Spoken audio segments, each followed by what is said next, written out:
I'm joined today by Erica Toelle. She's the Senior Product Marketing Manager for Records Management and Information Governance at Microsoft. And that is a big title with a big job. She's also the author, I'm going to grab it, of a new book titled Microsoft 365 Compliance, A Practical Guide to Managing Risk, which I am thoroughly enjoying. Has nothing to do with how she got on the podcast. That's actually a different story, and how I recently got her email address so I could invite her to this. But thank you so much, Erica, for joining me today. Yeah, thanks for having me. I'm excited to be here. So Erica, share a bit about who you are, where you're from, and what you do. Well, that is a big question. Who I am? Well, I work at Microsoft in records management, as you mentioned. So I look after our records management business, including all countries, sectors, and work with the various owners of, say, the federal government sector, or the people out there selling our solutions or helping them be used by customers, to make sure we have a consistent vision, message, and are working towards growing the business. I think you asked where I'm from. Yeah, where are you from? So I grew up in a small town in Eastern Washington and also in Northern Idaho in an area called the Palouse. So there's these college towns, Moscow, Idaho, Pullman, Washington. They're 8 miles apart, but in different states. And my father lived in Moscow and my mother lived in Pullman. So I kind of grew up between the two. It was great because they're university towns. There was a focus on education. There was a lot to do, but I graduated with like 120 people from my high school. Wow. Then I moved over to the Seattle area, to Puget Sound, for college. And I went to a small liberal arts school called the University of Puget Sound, and got my business degree in their honors business program. And it's kind of funny, like it's a tiny school, like the whole school had 2,700 kids. But there's so many people now that work at Microsoft that I graduated with, like Ryan Cunningham, who was the program manager for Power Apps. He was one of my best friends in college, and it's so crazy now that we work in the same area. That is funny. That liberal arts college, I guess, but it is locale wise, right? It's close at least. Yeah. So, what made you pick business? Well, I was kind of a weird kid. I always wanted to like improve things, and it was a small town, right? So I literally would go like door to door to the small businesses in our town and be like, hey, can I be your consultant and help you like improve your business and market it and get more like people and customers? And they would indulge me. And it was super fun because, I helped them a bit, and then I learned so much from them. So I knew that's what I wanted to do for a living, is help people with their businesses. And the school I went to, you had to apply to this program along with your college application. So I was very dedicated. Wow, that's pretty cool. So then what from there, how did you end up at Microsoft, right? How did you end up doing something? I realize records management, you and I were just talking about whether or not that's IT or not, which I say it is, and you were wondering if it was. Oh, no, I didn't say records management was IT. Wow. I said I wouldn't consider myself as working in the IT department anytime in my career. Okay. But you're definitely supporting the efforts of IT departments, which is very, very important. Yeah. So how did you get into this role? How did you get into compliance? Yeah, it's a little bit of a story. So also when I was at college, as part of my financial aid package, I had a work study job.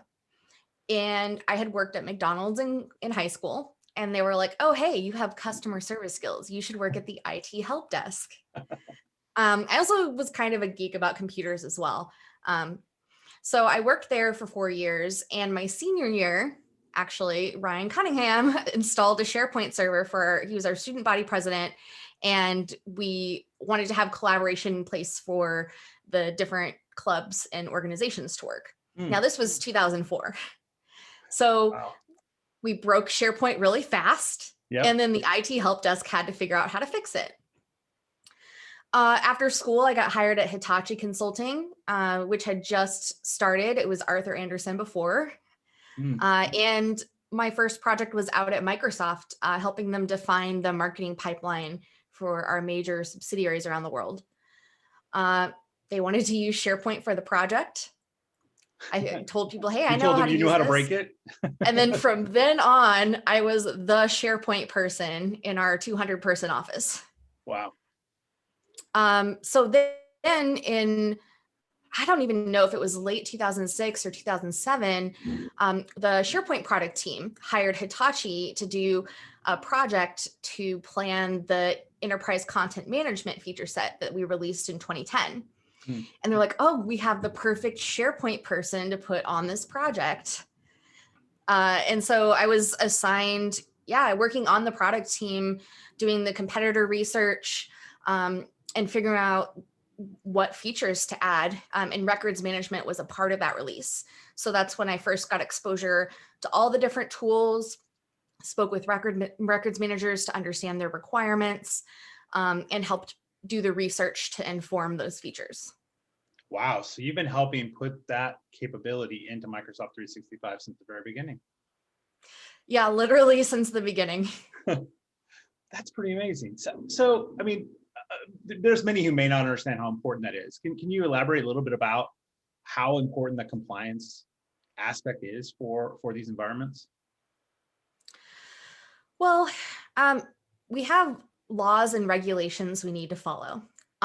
Let's use Enron as an example, because that's why Arthur Andersen doesn't exist anymore and turned into Hitachi Consulting.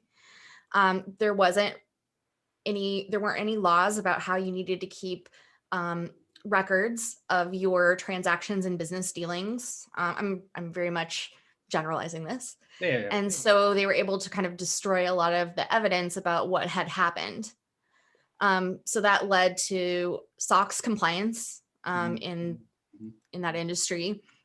And so now there's laws about you need to keep this type of business record, be it a contract or communication about a decision, for this long. And there's different categories of information and then different time periods for how long you need to keep it, how it can be destroyed, etc. And that's specifically so that we can have a paper trail of your government to comply with freedom of information requests, because these records are our history, and that's how we figure out what happened. Yeah. Wow. Well, it's important, and that's why I wanted to elaborate. I mean, I'm familiar with it, but it's important for people who have never really thought about it, how important that component is. So did that work on 2010 then bring you into the Microsoft realm on their work for them? But how did you end up working for Microsoft in this space? Well, I stayed on as a consultant until this January of this year, actually. Wow. So January 2021. They hadn't had somebody in the records management product marketing manager position, which the product marketing manager at Microsoft is kind of a little different. It's almost like you're the CEO of the business, that one product or that one area of the business. So they had had someone doing that since about SharePoint 2013 days.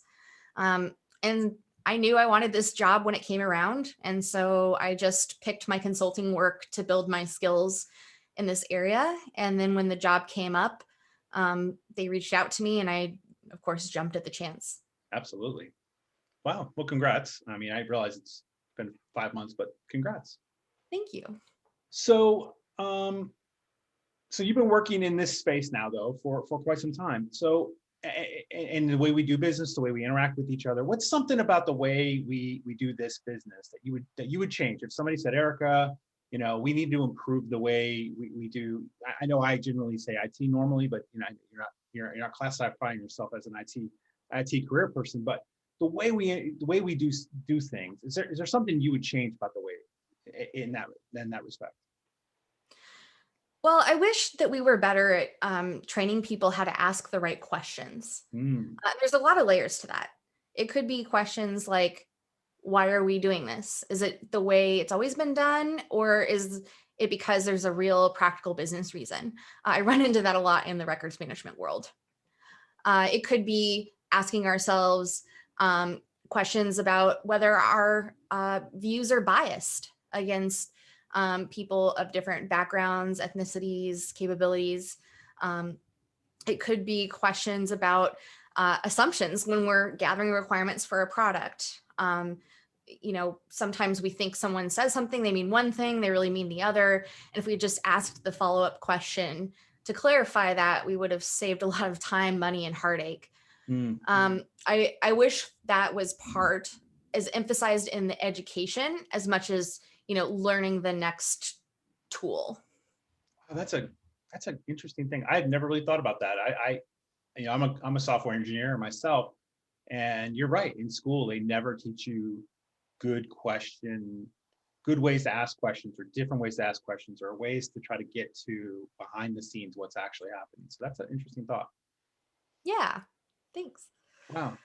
And definitely something we should do, right? I mean, you're right. Today well, in IT in general, we have a problem with what we call it IT gatekeeping, people who have always done it this way, and so we're going to continue to do it this way. And it is a blockage for new people wanting to get involved in work. Right.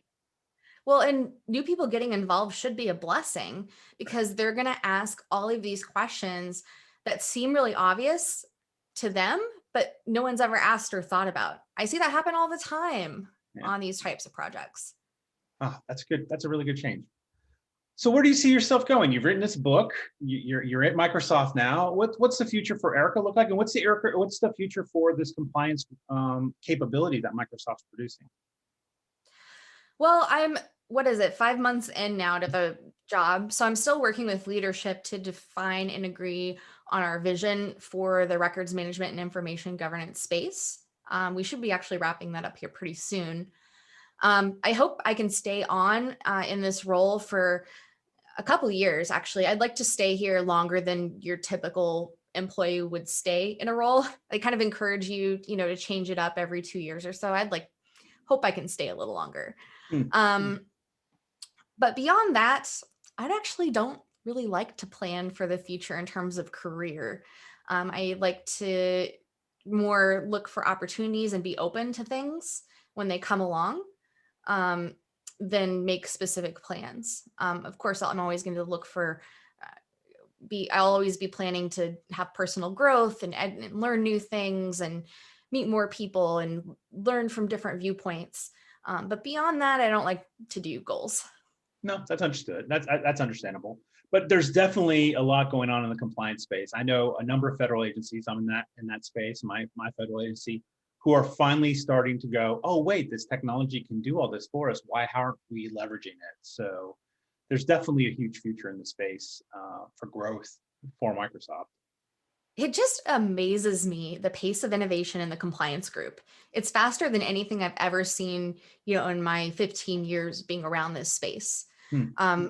It was really difficult writing the book, actually. I rewrote the entire book 3 times because things were changing so quickly and so fast that it just became outdated. Fortunately, now I think we're in a spot where the base technology is there and not changing so fast. It's more that we're adding new features and functionality. So hopefully, my book won't become outdated in 6 months. It's not yet, for sure. So, well, thank you so much, Erica, for joining me on the podcast today. It was a chance encounter when you had reached out to me for something else, and I was like, wow, I'm reading your book. So I definitely need to ask her to be on the podcast. So I appreciate that you were willing to come on. Yeah, thanks again for having me.